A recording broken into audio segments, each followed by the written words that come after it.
The other critical growth factor in blitzscaling is scalable distribution.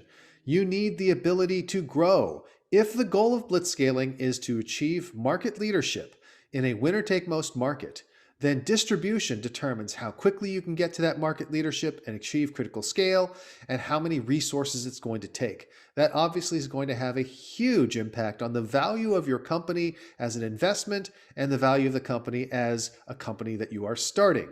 When we think about distribution, there are two key ways to achieve great distribution. The first is through virality.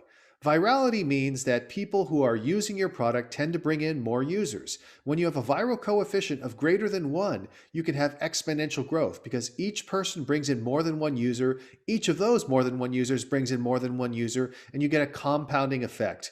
This has been seen in companies like Hotmail, which was one of the original viral marketing companies.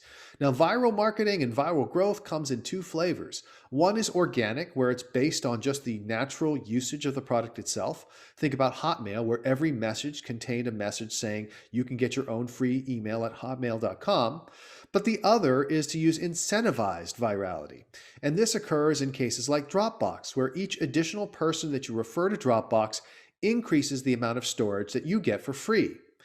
When you have something like Dropbox, you actually combine organic virality, i.e. you're sharing files and that tends to bring in more users, and incentivized virality for even better distribution.